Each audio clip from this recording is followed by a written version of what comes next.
Quand on parle de l'ère glaciaire, qu'est-ce qui vous vient à l'esprit? Pour beaucoup, ce sera probablement l'image classique des mammouths et des rhinocéros laineux errant à travers les forêts boréales et les glaciers du Pléistocène. Une époque où Homo sapiens rivalisait avec Homo neanderthalensis sur les vastes steppes ouvertes. Vous pourriez être surpris, si c'est le cas, d'apprendre qu'il y a en réalité eu 5 grandes périodes glaciaires au cours de l'histoire de la Terre, de la plus récente à la plus ancienne. Il y a eu l'ère glaciaire quaternaire, où les mammouths et les premiers humains sont apparus, puis l'ère glaciaire paléozoïque tardive. À la fin du Dévonien, la glaciation andéenne saharienne, à la fin de l'Ordovicien, le Cryogénien. Juste avant l'apparition de la vie complexe et tout au fond des âges, l'Uronien. Ce dernier est le sujet de la vidéo d'aujourd'hui, qui s'est déroulée il y a environ 2,5 milliards d'années. Aujourd'hui, nous allons voir à quoi ressemblait le monde pendant cette toute première ère glaciaire, discuter de ce qui a provoqué ces changements et comment la planète a fini par se réchauffer. C'est de loin la période la plus reculée que nous ayons abordée dans nos vidéos. Alors installez-vous confortablement et détendez-vous pendant que nous explorons les profondeurs du temps. Pour comprendre l'Uronien, la première grande ère glaciaire de la planète, avant d'explorer la chronologie de l'Uronien. Voyons ce qui définit une ère glaciaire. Techniquement, nous y vivons actuellement. Nous vivons une période interglaciaire chaude débutée il y a environ 11 000 ans après l'ère glaciaire du Quaternaire. Ironiquement, l'ère glaciaire qui a provoqué l'essor et la disparition des mammouths n'est pas terminée, malgré tous nos gaz à effet de serre d'origine humaine et le réchauffement climatique. Scientifiquement parlant, une ère glaciaire est une période prolongée de baisse des températures à la surface de notre planète. Ces variations de température entraînent la formation généralisée de calottes glaciaires. Plus le monde refroidit, plus elles s'étendent. Dans les régions montagneuses, les aires glaciaires forment des glaciers pouvant avancer ou reculer. Avec les changements de température qui se produisent tout au long des aires glaciaires, les aires glaciaires au cours de la préhistoire ont profondément modifié l'apparence et le climat de la planète, entraînant l'apparition de nouveaux écosystèmes et impactant directement la disparition et la fluctuation des organismes. L'ère glaciaire cryogénienne était autrefois jugée responsable de l'émergence de la vie multicellulaire. Comme nous le savons, relativement peu de temps après son déclin, l'explosion cambrienne a eu lieu. C'était la première fois que de grands animaux complexes apparaissaient sur la planète, ce qui a peut-être été en partie causé par le réchauffement des eaux dans lesquelles ces premiers invertébrés ont évolué. Ceci est controversé pour certains, cependant, la période glaciaire la plus récente a créé les conditions idéales pour les mammifères mégaphoniques, parmi les plus grands à avoir jamais foulé la Terre. Pour évoluer vers le nord glacé, vivaient des mammouths laineux, des rhinocéros, des paresseux terrestres et des mastodontes qui sont tous entrés en contact avec les humains. Parfois, comme à la fin du Dévonien, ce sont les organismes eux-mêmes qui ont déclenché l'ère glaciaire. Les plantes terrestres libéraient trop d'oxygène, entraînant un refroidissement glaciaire. Les aires peuvent être provoquées de différentes manières et avoir une multitude d'effets et de conséquences. Tout d'abord, il est important de noter que l'Uronien n'était pas une seule glaciation, mais plutôt plusieurs épisodes intenses qui ont constitué quelques grandes aires glaciaires. S'étendant d'environ 2,4 milliards à 2,1 milliards d'années, cela fait de l'Uronien la plus longue période continue d'ère glaciaire de l'histoire de la Terre.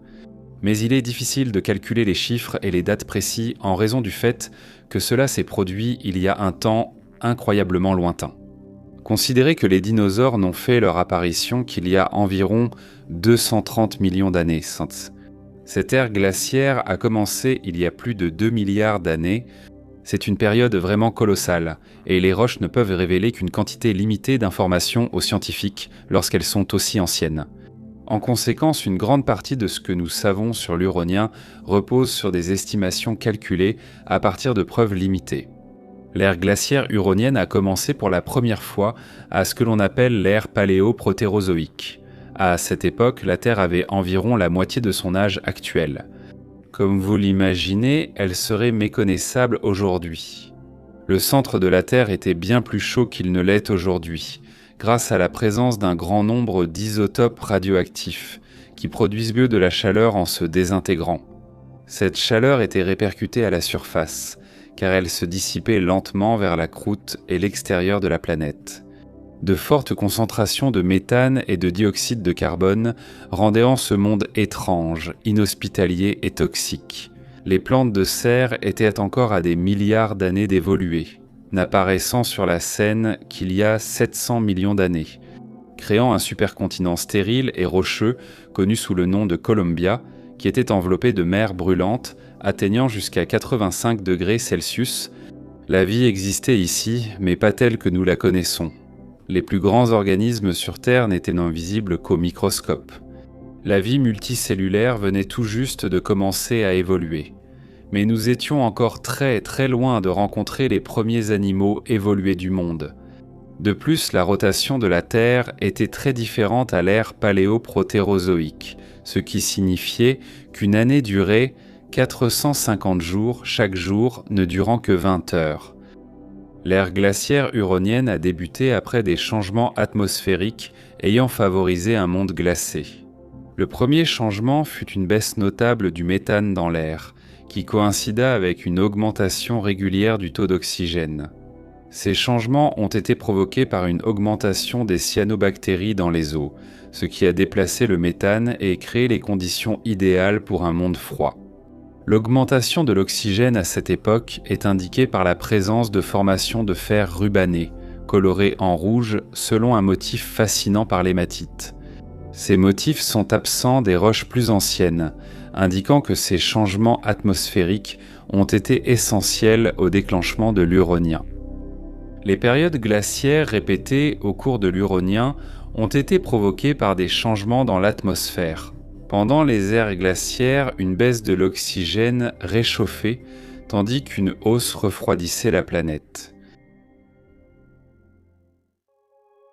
Nous vivons certes une ère glaciaire, mais pas celle de l'Huronien. Actuellement, la Terre compte 2 calottes glaciaires, une immense au Groenland et une plus vaste encore en Antarctique, alors qu'à l'époque de l'Huronien, le monde entier était recouvert d'une seule calotte, créant une immense sphère de givre, de neige et de glace suspendue dans l'espace. Pour un observateur lointain, la planète serait apparue comme une sphère blanche, seules quelques zones montagneuses et océaniques restant visibles. C'est très différent d'aujourd'hui et ancré dans le passé, ce qui le rend difficile à imaginer. Cela aurait sûrement été l'un des habitats les plus hostiles que notre planète ait jamais connus pendant 250 millions d'années.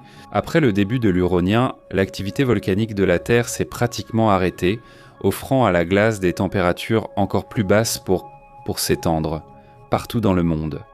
Les effets de serre ont cessé et, avec peu de dioxyde de carbone dans l'atmosphère, aucune issue n'était envisageable.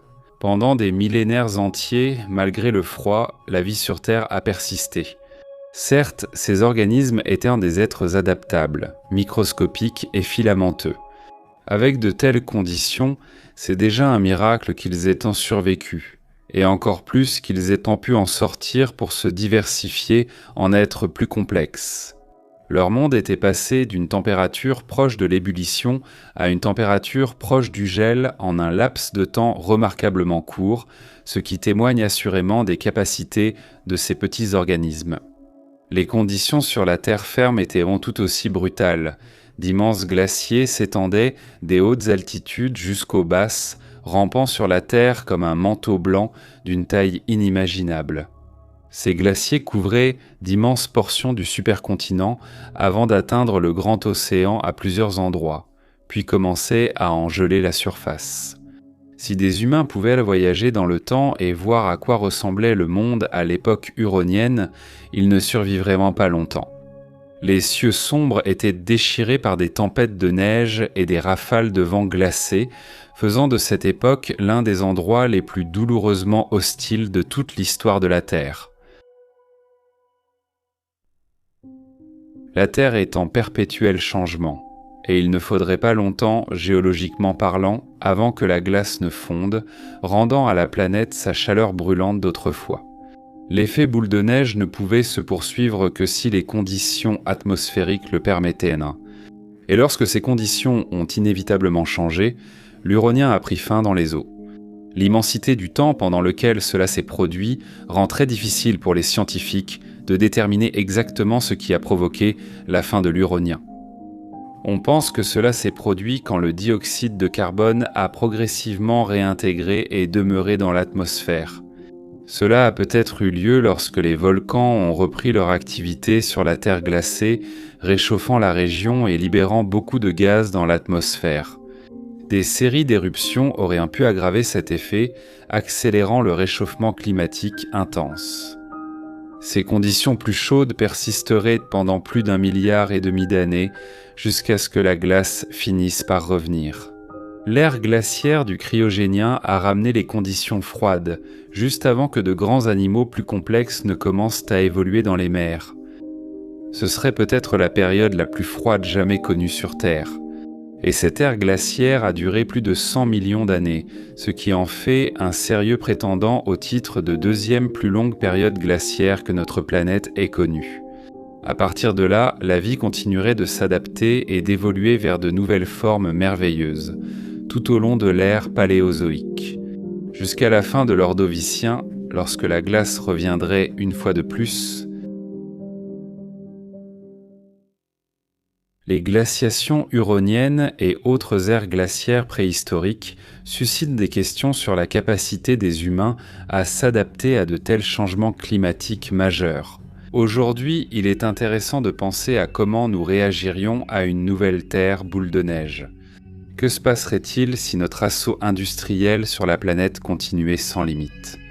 Des températures extrêmes peuvent être menaçantes dans les deux cas, et notre planète est une force immensément puissante. Il est impossible de dire ce qui nous arriverait si l'un de ces scénarios se produisait. Pour l'instant, cependant, nous continuons d'avancer. Toujours dans notre ère glaciaire, debout sur des continents qui étaient autrefois recouverts d'une épaisse couche de glace glaciale. Dans 1 milliard d'années ou deux, à quoi pourraient ressembler nos environs ?